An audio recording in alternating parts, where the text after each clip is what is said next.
It never, ever stops haunting me. Yeah. I always think of the things I should have done better, that I should have done more. I allowed this because I placated management. And what I did know was that no one should ever be put in that position.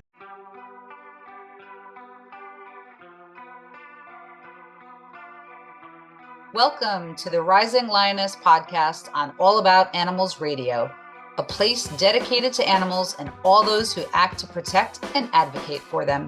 Hi, I'm your host, Erica Salvemini, and I'm thrilled and honored to be here representing All About Animals Radio, using my voice for the animals.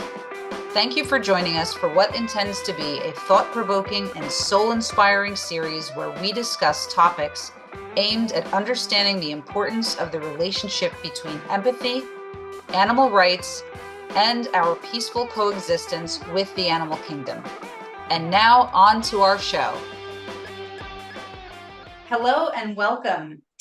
Today we have David and Tracy Holroyd joining us. They are brother and sister authors who together have written the Perfect Pair Dolphin Trilogy, a story to expose the dark and exploitative dolphin entertainment industry, also known as dolphinariums. At 11 years old, David won a prestigious scholarship to Bolton Art School before becoming apprenticed to his father as a sign writer and illustrator at age 15. However, at 17, a leading leisure company hired David as a dolphin presenter.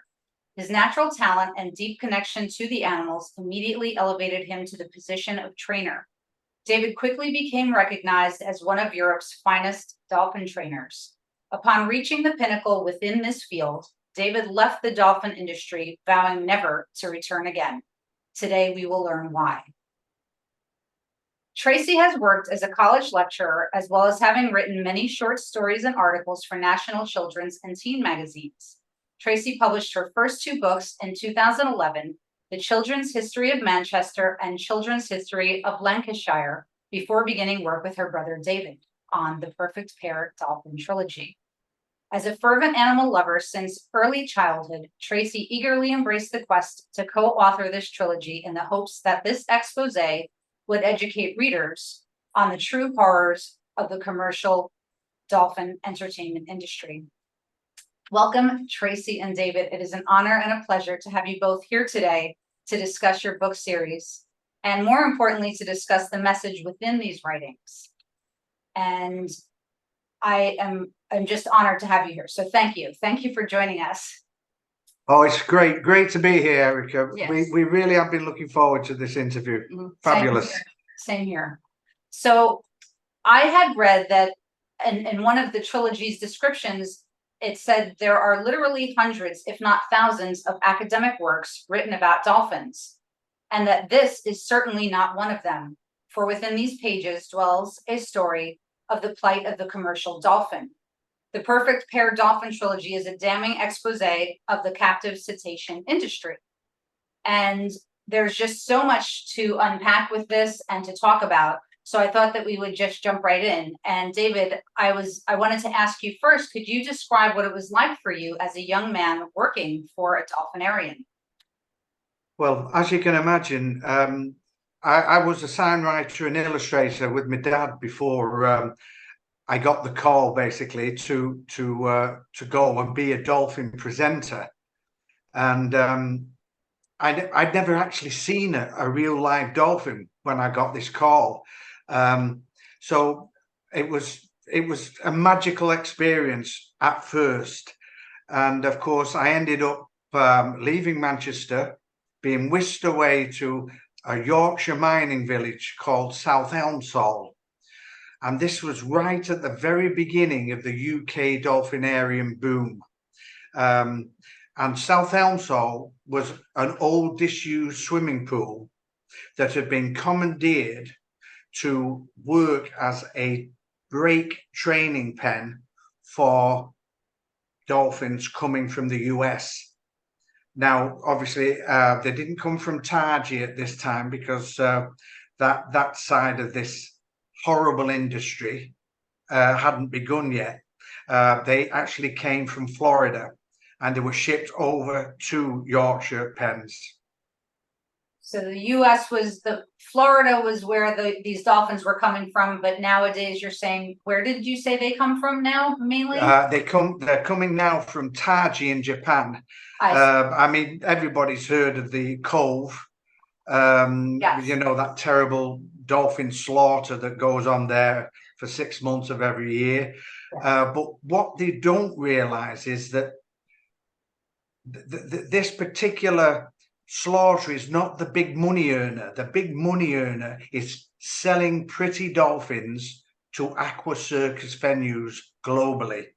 And a dolphin now can bring up to, I'm going to go in pounds here because I'm not quite sure what the dollar to the pound rate is, but you would certainly be looking at £150,000 for a raw dolphin that's completely untrained. Wow. That is huge, huge money. So it's easy to see why Taji is now known as a gangster town. Understood. Because, of course, with this kind of money, you draw in the people who exploit it. Right. Yeah. And it's understood that these magnificent creatures, they're known for their heightened intelligence and psychic gifts. And so what must that have been like for you working with these, really, you said the word, and I agree, I had it in my mind, magical creatures is what they really are. Well, what I'd like to say to your audience, to your listeners, first of all, is don't think of dolphins as a fish or even as a dog or a cat. Dolphins are Atlanteans. They literally are the people of the sea as we are the people of the land.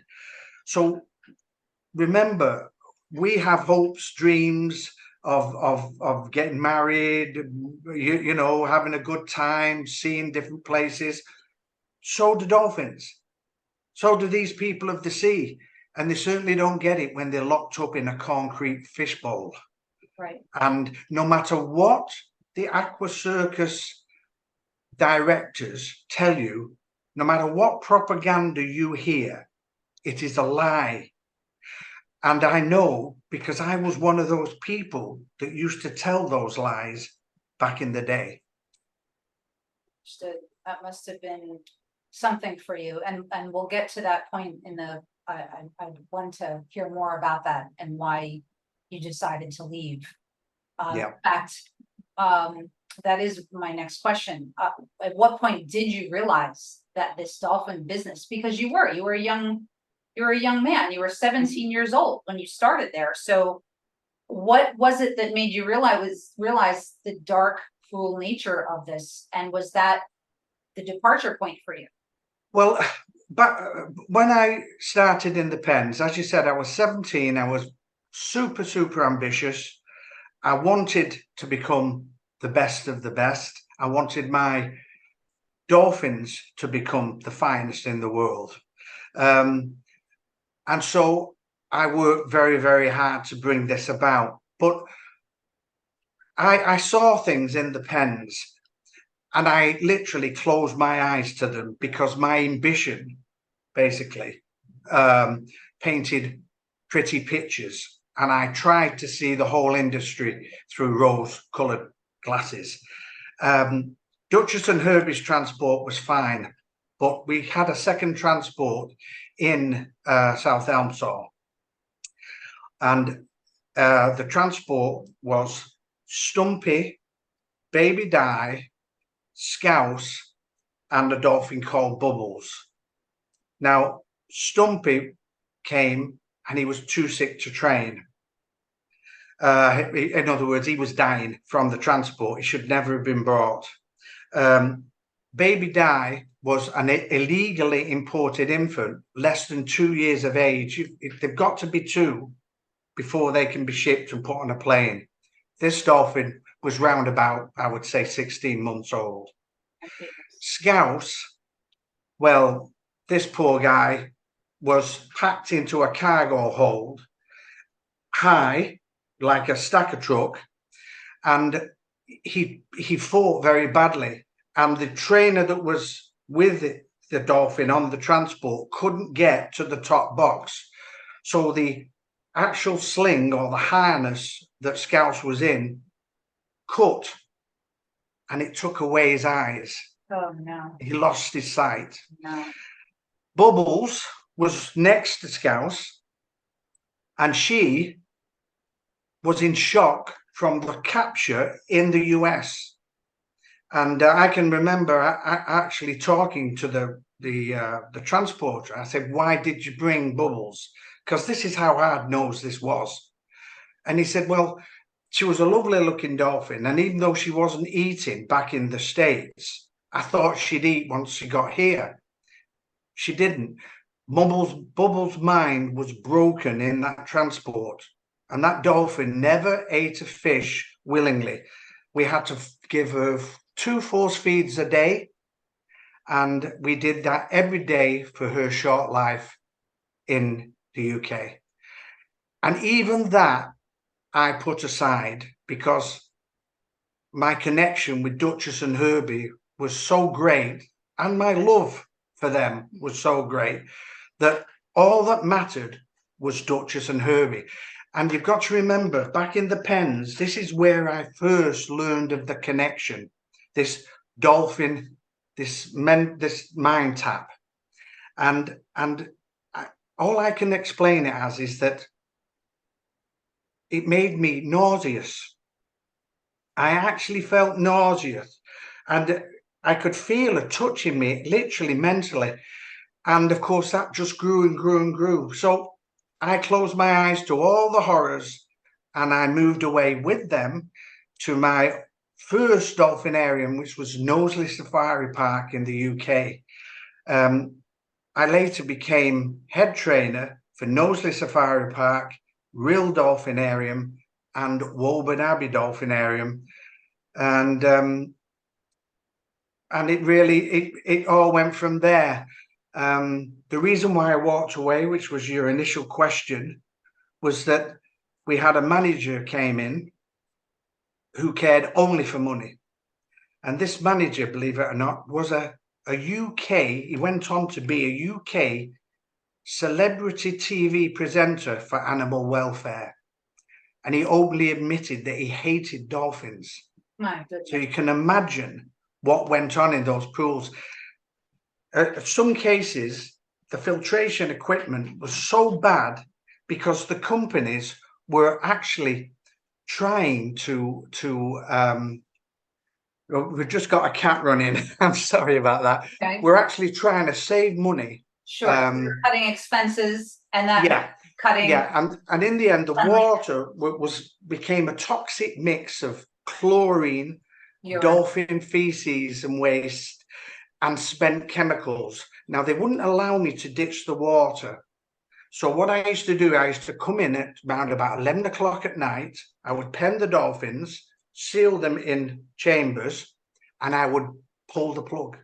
Literally, I did it so many times, but we couldn't fill the pool up in time. Oh. So for the next shows the next day. So I was constantly threatened with the sack, even though I was the head trainer. Right. But the one thing is that Duchess and Herbie were now known as the perfect pair. I see. They were Europe's finest dolphins. And even better, they would only work for me. No doubt, because they knew you were a good soul. And that one day you would be speaking for them. So I'm sure that, you know, with the telepathy that does exist for them and for us, and then together that you had with them, I'm sure they knew who you were. And I'm sure that you had a greater, deeper connection than you even realized at that time. Well, you have to remember that dolphins have got no vocal cords. Right. And they've been on this planet for millions of years in one form or another. Yeah. So an intelligent creature, if it's going to talk, there's only one way it can talk. That's right. And it's through there. And that is what they do. And we call this the connection. And I'm not the only trainer to have experienced this. There was another guy came out. What was his name? Well, it was Frank Robson. Yeah, Frank Robson, who came in 1976. I think he was a New Zealand trainer. I think he worked for Marineland. Not quite sure on that. But he wrote in an article in Amata that this connection was true and existed.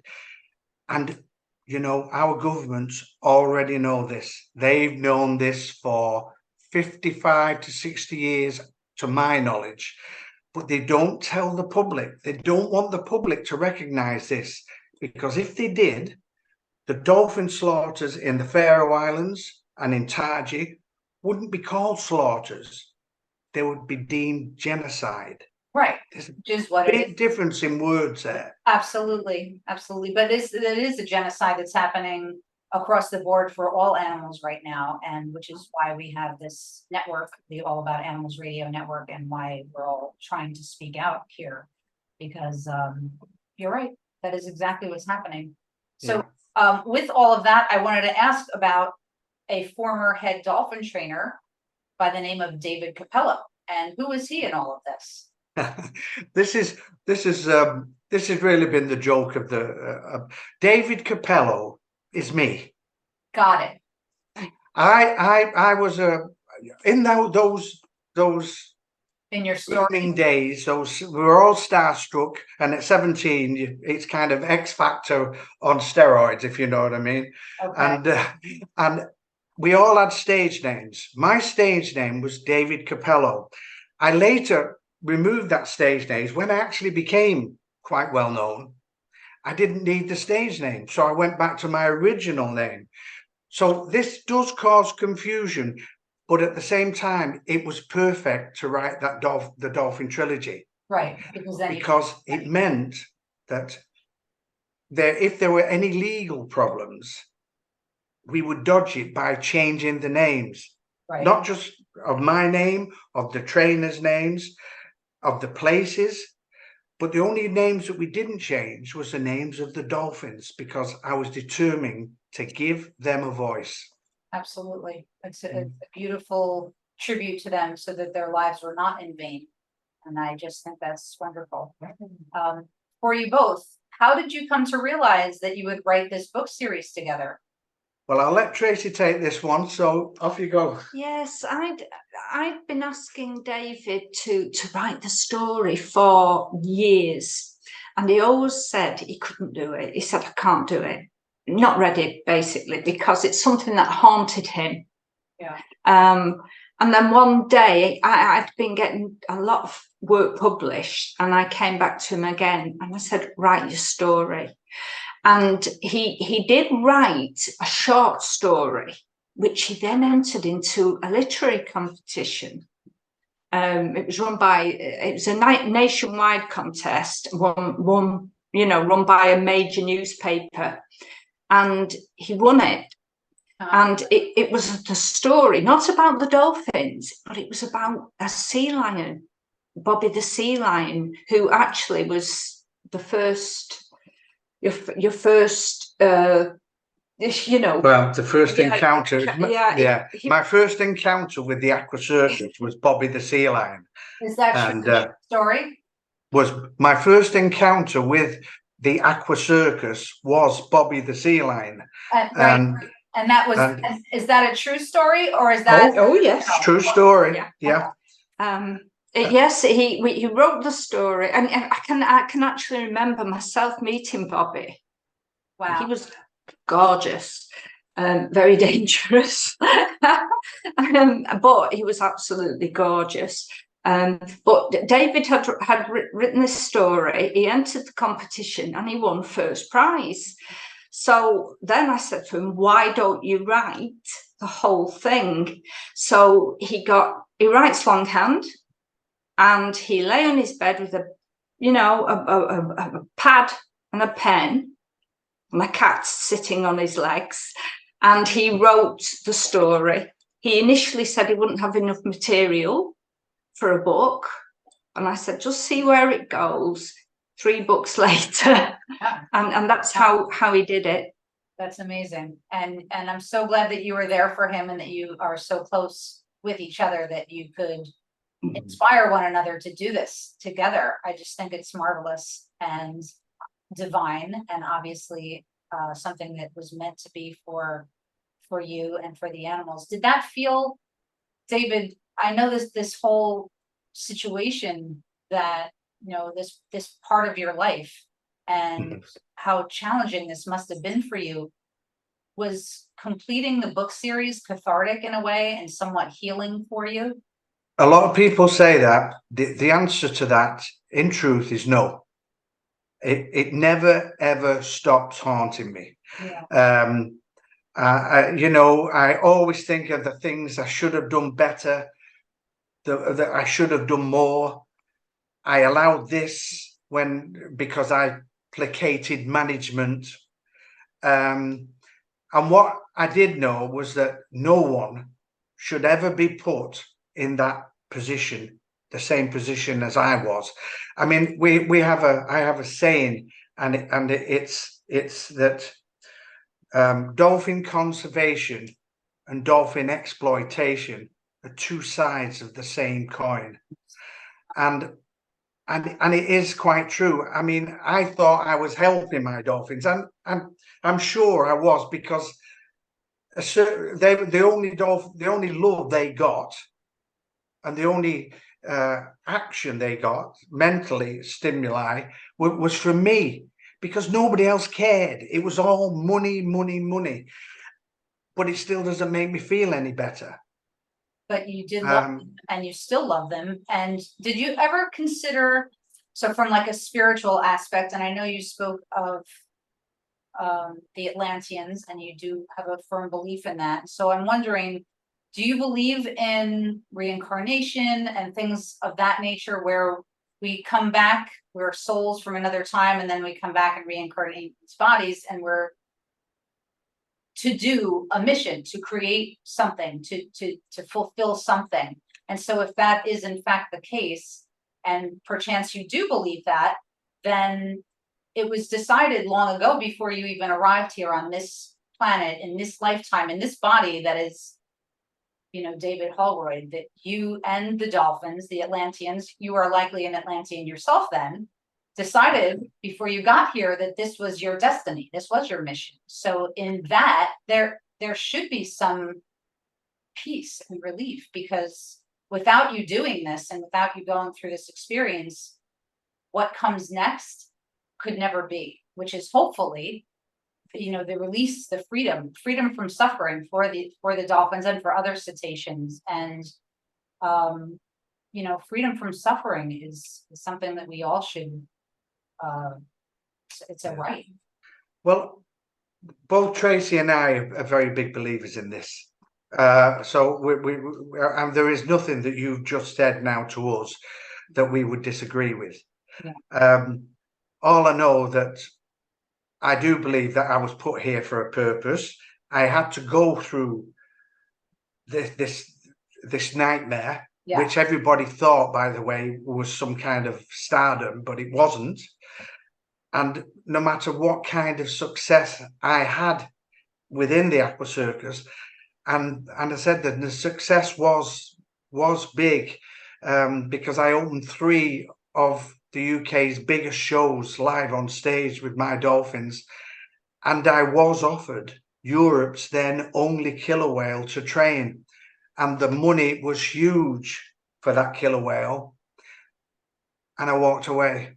I said I couldn't stand this cruelty any longer. So we didn't make any money there, and Tracy, if she could just tell you about what happened with our agents.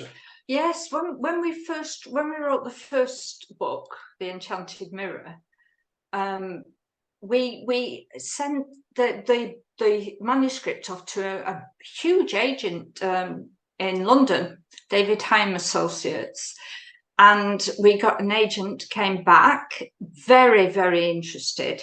She said, this is superb, it's fabulous material. She said, you've got a surefire hit on your hands. But when she got the full manuscript, she came back and she said,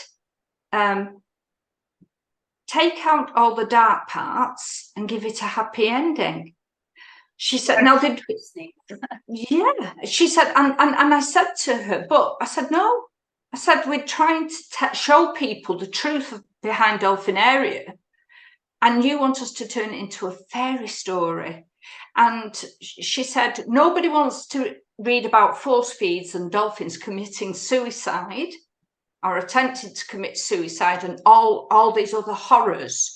And they said, if you don't, change it, make it more Marley and Me.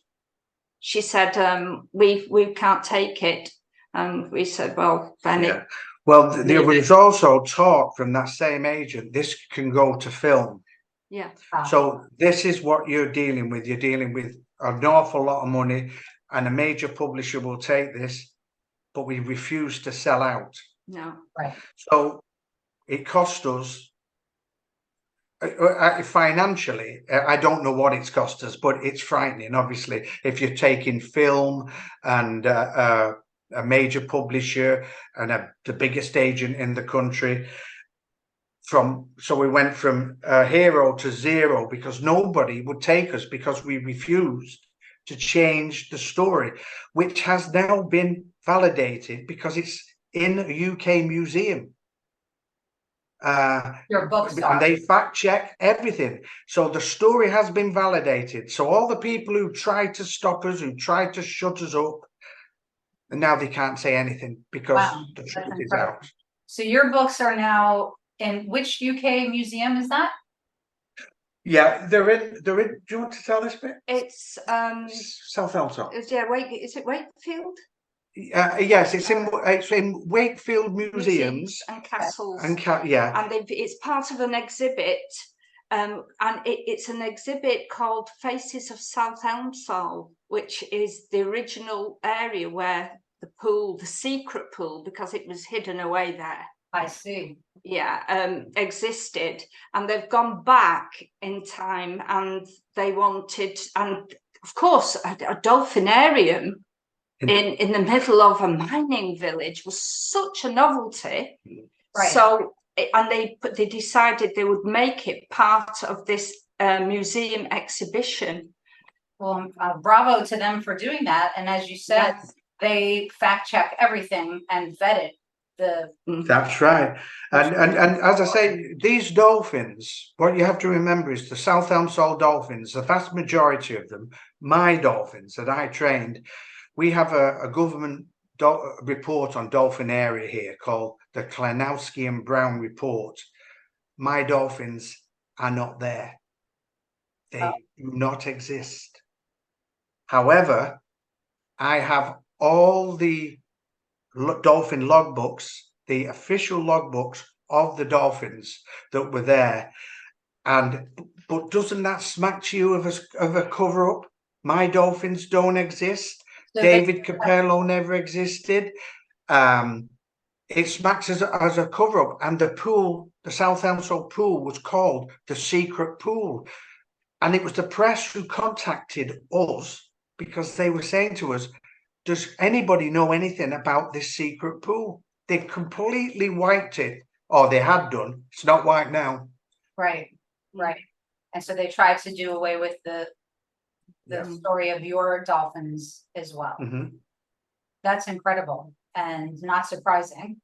And so, well, I hope that your stories and this information gets out to the right people in the right hands, so that, in my mind, a movie should be made, and not as a Disney movie. Disney's great. I'm not saying anything bad about Disney, but this is more compelling, and not exactly with a happy ending. Hopefully, eventually there will be a happy ending. That is the hope that we have to have and have to keep in mind, that hopefully one day these amazing animals will no longer be enslaved.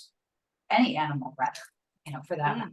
Yeah. So, I thought it would be fascinating to talk about your work through the lens of a dolphin and what life would be, allowing us to see life from their perspective. Is that in fact how the stories read, through the lens of a dolphin? The entire backbone of the Perfect Pair Dolphin Trilogy is the connection. That's what it is. It's the telepathic link between human and dolphin. Wow. Now, the one thing about this link, and those who have experienced it will tell you about this. The vast people who there are other people who have experienced who refuse to talk about it. But what it does is it makes you, as I say, nauseous. I spoke to you earlier about this, but it also drains you. When you jump into a dolphin's mind, they can easily jump into ours. There's no problem because they don't use vocal cords. This is the way they speak quite naturally. For me to try and speak to them, it's not natural. So it drains me. And there were times when I came off the stage, when I staggered off the stage, you know, when things weren't going well, as I tried to pull every trick in the book to get them to do the high ball or do the tail walk or whatever they were going to do. And it was, this is the connection. But it is also, as I'm speaking to you and you're speaking to me, this was the way, this is how it works. I'd be at the pool there and people used to laugh behind. I know, as my head's nodding like this and no words coming from me, and the dolphins' heads would be nodding and doing this. There is a conversation going on. And I actually trained at the time the first double forward somersault, part of a shadow ballet routine, which had never been seen before. And I don't believe I trained it.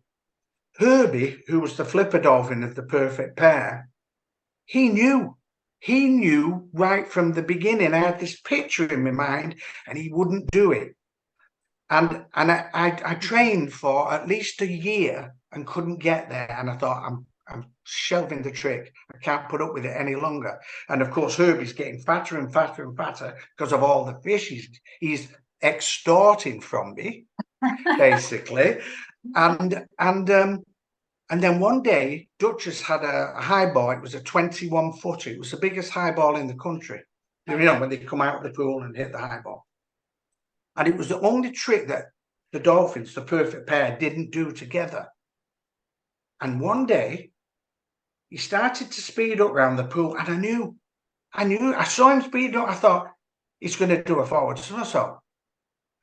And he cut off her run, and he came out of the water and he went. My gosh. Of course, I blew the whistle. I threw loads of fish in. I had Duchess complaining because she's saying, look what he's done to my highball. And I'm saying, never mind the highball. Let's get this trick. And he continued doing that to me for another 2 to 3 months. And in the end, when he did it, I refused to feed him. And I said, you don't get another thing off me until you teach her that trick. It wasn't me who taught the shadow ballet. It wasn't me who taught the double forward somersault. It was him. It's him. And did he teach her? Did he end up teaching her? He taught her very begrudgingly, I have to say. And then in the end, he stole my whistle, blew it, and gave me a piece of fish. That is amazing. Oh my gosh. Tracy and David, this has been one of the most enlightening and also unnerving conversations that exposes animal abuse in the entertainment industry. And yet there's so much more to talk about. And so I was wondering if we could take a momentary pause and then come right back to record part 2 of the Perfect Pair Dolphin Trilogy Exposé. Would that be all right? Do you have that? Would be champion. Great. Thank you. Wonderful. Thank you. And folks, thank you for joining us here today. And I also invite you back to please tune in to listen to our part 2 episode of this Perfect Pair Dolphin Trilogy podcast, where we will talk about the real life perfect pair dolphins. So we'll see you back here in just a little bit. Thank you both so much. Bye, you guys. Thank you. Thank you. Bye. This has been Erica Salvemini for the Rising Lioness podcast on All About Animals Radio. A special thank you to Chris Corley for generously lending us his song, Zero Gravity, for the Rising Lioness podcast theme. Please take a moment to write a review for our show as it helps others to find us. Please also support our guests and their work, All About Animals Radio, and our social networks. Doing this further supports the animals and their advocates too, thereby making you an Animal Kingdom warrior also. You can find our links on the Rising Lioness podcast page. Until next time, in the words of Sharon Nunez, Animal Equality President, remember this: the small actions of one passionate individual can create a butterfly effect, leading to a movement that has the power to change the world. Please use your voice for the animals today.